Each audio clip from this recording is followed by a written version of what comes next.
Alhamdulillahi wa kafa wa usalli wa usallimu ala sayyidil mustafa wa ala alihi wa sahbihi ahli sidqi wal wafa. Ashhadu an la ilaha illallah wahdahu la syarika lah wa ashhadu anna sayyidana Muhammad ibn Abdillah la nabiyya wa la rasula ba'dah. Rabbi shrah li sadri wa yassir li amri wahlul 'uqdatam min lisani yafqahu qawli, amma ba'du. Yang sama-sama kita takdimi al-mukarram wal muhtaram Kyai Supardi Muhammad Khairan, Al-Aghas Kyai Abdul Rashid, Ustadz Aib Saifullah, dan Bapak Mustafa, pengurus Majelis Jumat Bersolawat. Kita doakan bersama beliau-beliau ini, semoga selalu Allah berikan kesehatan, selalu Allah berikan keberkahan, dan dimudahkan dalam segala hajat-hajatnya. Amin. Allahumma amin ya rabbal alamin. Al-Aghas Sahibul Hajat Pak Roni. Nggih. Pak Roni. Pak Roni.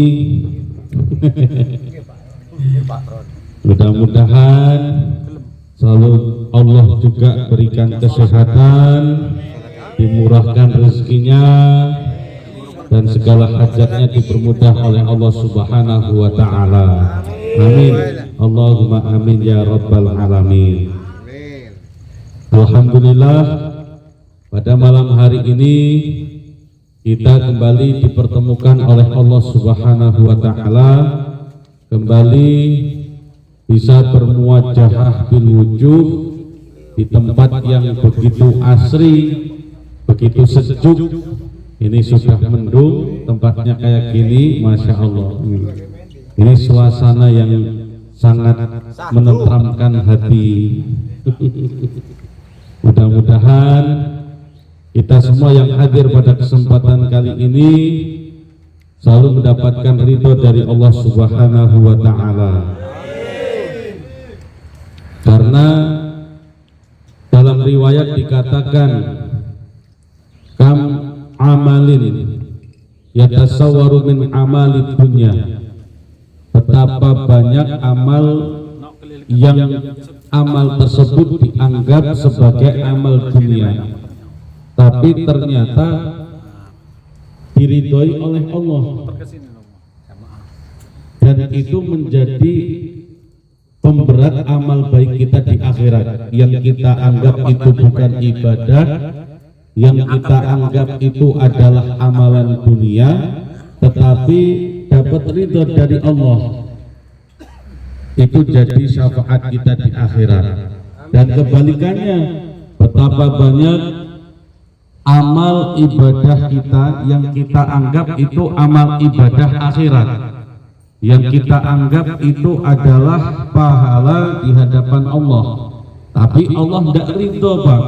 Gusti Allah pangeran niki mboten ridho terhadap amalan tersebut yang kita anggap dapat pahala, yang kita anggap itu akan jadi syafaat di akhirat, yang kita anggap nanti akan menjadi penolong kita di akhirat, tapi ternyata amalan tersebut tidak ada hasilnya di akhirat. Kenapa bisa demikian? Karena tidak mendapatkan ridho dari Allah Subhanahu wa ta'ala. Maka kita selalu berdoa, apapun yang kita kerjakan, baik yang kita anggap sebagai amalan dunia atau lebih-lebih yang kita anggap sebagai amalan akhirat, ibadah kita, mudah-mudahan semuanya menjadi amalan yang mendapatkan ridho dari Allah Subhanahu wa ta'ala. Amin. Allahumma amin ya rabbal alamin. Jamaah Majelis Jumat Bersolawat rahimakumullah. A'udzu billahi minasyaitonir rajim. Bismillahirrahmanirrahim. Qala al-musannifu fi hadzal kitab wa nafa'ana bihi wa bi 'ulumihi wa bi asrarihi fi daraini amin ya rabbal alamin. Faslun utawi pasal fi qasri sholati wa jam'iha, di dalam mengqasar as-sholati sholat, wa jam'iha dan menjamaknya. Qasar itu artinya meringkas. Qasar itu artinya meringkas. Wa jam'iha dan menjamaknya. Menjamak itu artinya menggabungkan dua sholat di dalam satu waktu. Wa yajuzu lil musafiri, dan diperbolehkan bagi orang yang musafir, diperbolehkan wenang bagi orang yang musafir, ai al mutalabbisi bisafari, atau maksudnya yang bisa digunakan di dalam safar, hukum yang bisa digunakan di dalam keadaan safar atau bepergian. Qasrus sholati, yaitu mengqasar sholat, meringkas sholat.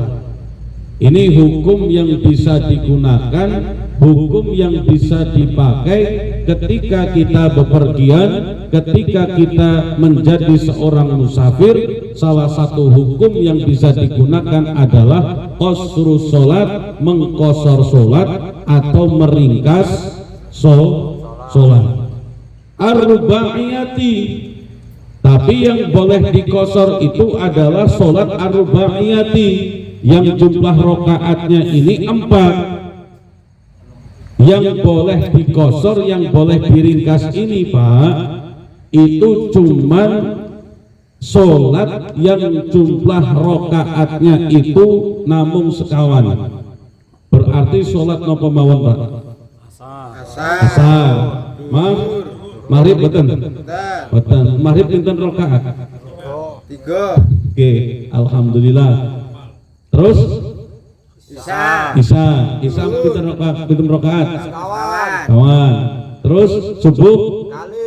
Nah, terus Duhur. Asar balik ini. Asar, Isya, Duhur. Itu jumlah rokaatnya 4. Berarti sholat-sholat itulah yang boleh diqasar atau yang boleh diringkas. Selain sholat yang itu maka tidak boleh diqasar. Selain 3 sholat itu tidak boleh diqasar atau tidak boleh diringkas. Selain duhur, selain asar, selain isya, niku boten angsal diqasar, boten angsal diringkas. La ghairiha, nah ini tidak boleh selain yang 4 rakaat. Min sunaiyatin, yang rakaatnya 2 tidak boleh diqasar Pak. Subuh diqasar, sudah 2 rakaat diringkas itu jadi 1 rakaat. Enggak sholat subuh itu jadi nih. Sholat witir itu udah 2 rakaat masih minta diringkas lagi. Kan kebangetan.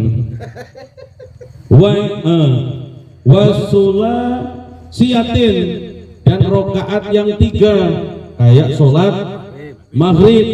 Sholat maghrib bingung Pak, diqasar itu 3 dibagi 2 berapa? 1,5. Masa sholat 1,5 rakaat? Iya. Gimana salamnya itu Pak 1,5 rakaat? Waalaikumsalam. Sami Allahu liman hamidah. Assalamualaikum warahmatullahi wabarakatuh. 1,5 rakaat. Pala doli jebulane. Amin. Wa yajuzu, dan diperbolehkannya qasrus sholati, mengqasar sholat atau meringkas sholat, arba'iyati, yang jumlahnya 4 rakaat, bi khamsi syara'ita, kelawan 5 perkara atau 5 syarat.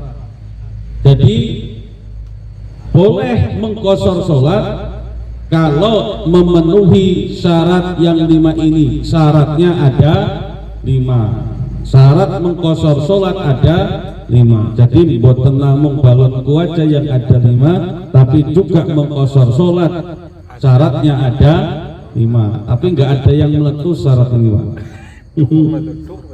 Al-awwalu, yang pertama, ayyakuna safarohu yento ono safarohu safarnya perjalanannya aisyahsin fi ghairi maksiatin, perjalanan yang tujuannya itu bukan tujuan maksiat.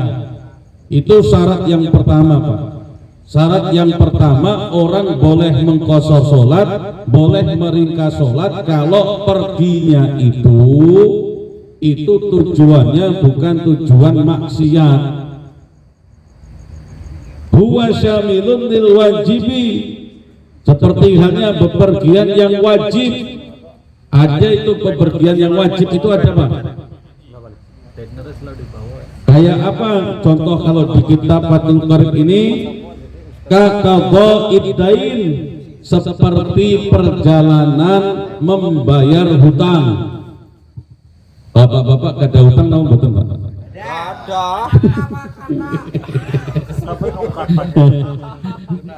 Positif. Nggih.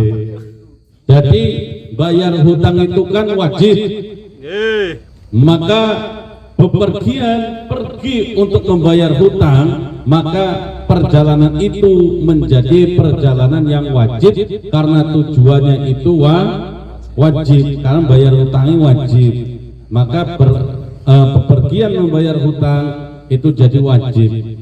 Misalkan bapak-bapak gadah hutang teng Jawa sing dereng disarutang, bapak-bapak pergi ke Jawa itu menempuh perjalanan yang begitu jauh ke Jawa untuk nyarutang, maka perjalanan itu disebut atau dianggap perjalanan wajib karena membayar hutang hukumnya wajib.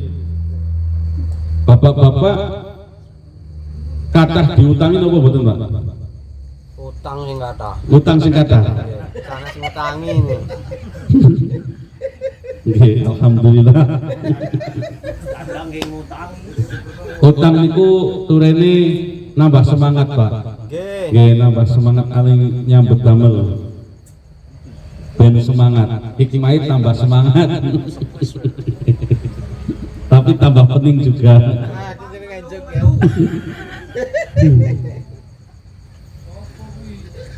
Walil mandubi, dan ada perjalanan yang mandub yang sunnah, kasilatir rahmi, seperti menyambung persaudaraan.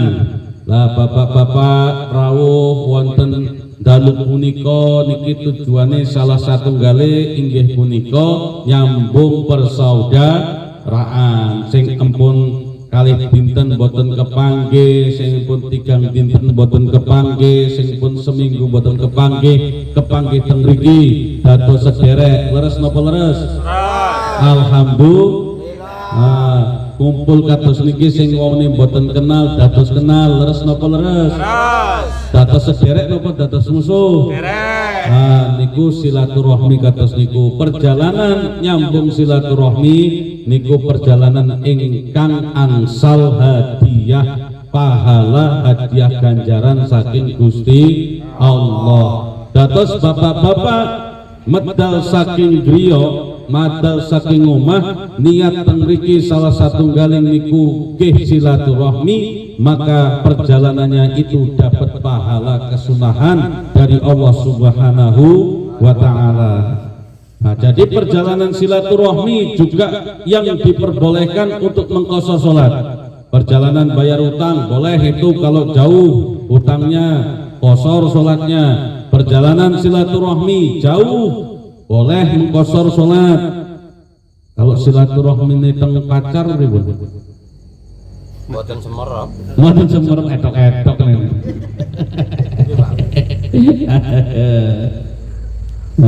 Niku lain niku. Kula mboten nganu, mboten silaturahmi teng pacar. Kula kan niate nyambung silaturahmi teng calon marasepah. Padha wae akal-akalan. Kemudian walil mubahi, dan ada perjalanan yang mubah kasafari tijaratin, seperti perjalanan jual beli. Amma safarul maksiati, adapun perjalanan yang maksiat, adapun perjalanan yang maksiat kasafari liqat'it tariqi, seperti perjalanan qat'it tariq, memotong jalan. Memotong jalan itu nopo? Memotong jalan itu begal, Pak, merampok. Bahasa Arabe, bahasa kitabe qat'ut tariq. Niku qat'ut tariq itu memotong jalan, perampok, begal, tukang todong. Niki enten alumni mboten teng mriki. Mboten nggih, alhamdulillah. Nah, ini tiang-tiang saya sedanten mboten.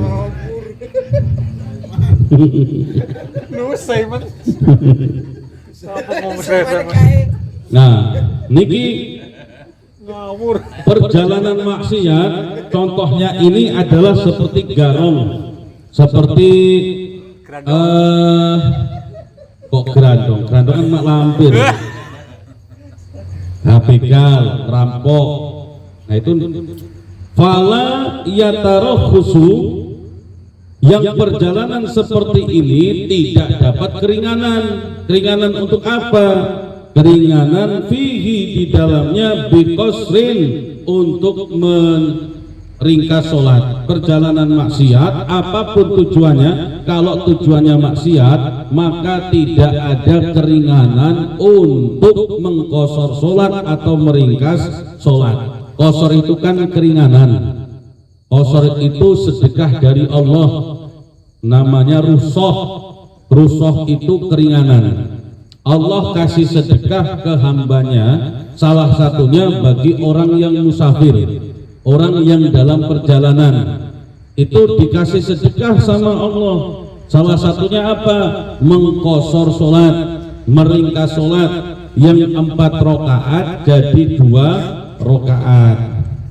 Wala jam'in, dan yang maksiat tadi, yang tujuannya untuk jadi garong, yang tujuan untuk begal jadi rampok, dan tidak boleh menjamak sholat.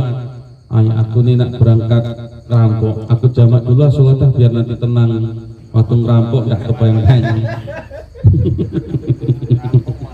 Ya, bismillah ya Allah, mugi-mugi diparingi lancar.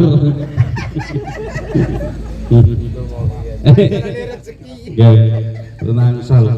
Nek ture kiai kami itu orang yang mengucapkan bismillah sebenarnya kalau benar-benar terucap dari hati, berarti ketika mengucapkan bismillah itu dia sedang merasa diawasi kali pangeran, sedang merasa diawasi sama Allah. Makanya kalau ada orang memulai segala sesuatu mengucapkan bismillah, mesti setelahnya tidak akan melakukan perbuatan yang dilarang oleh Allah. Kenapa seperti itu? Karena saat mengucapkan bismillah dia merasa diawasi oleh Allah. Nah, niku. Makanya tidak mungkin orang kalau memang benar-benar mengucapkan bismillah, kok bismillah ya Allah, mudah-mudahan nyongkel jendelane ora muni, mudah-mudahan lancar, mudah-mudahan dapat banyak malam ini. Enggak ada itu. Bismillah. Nah, bapak-bapak rahimakumullah, jamaah majelis Jumat berselamat rahimakumullah, nikulah ingkang saged kawula aturaken dari 5 syarat kita boleh mengqashar sholat. Nah, saya sampaikan baru 1 biar mudah diingat. Apa Pak? Syarat pertama Pak, kita boleh baru 1 udah lupa. Kita boleh mengqashar sholat. Syarat pertamanya adalah perjalanan jauh. Perjalanannya bukan tujuan maksiat. Ini baru 1 loh. Iya, alhamdulillah. Boleh mengqashar sholat. Syarat pertamanya tujuan perjalanan bukan tujuan maksiat. Iku diimut-imut. Syarat pertama kita boleh mengqashar sholat kalau perjalanan kita itu bukan tujuan maksiat. Mugi-mugi saged diniki dados ilmu ingkang manfaat, nambahi barokah majelis kula lan panjenengan sedaya. Estu kita hadir wonten majelis punika pikantuk ridhoning pangeran. Amin. Allahumma amin ya rabbal alamin. Wallahu a'lam bishawab. Wallahu muwaffiq ila aqwamit thoriq. Assalamualaikum warahmatullahi wabarakatuh.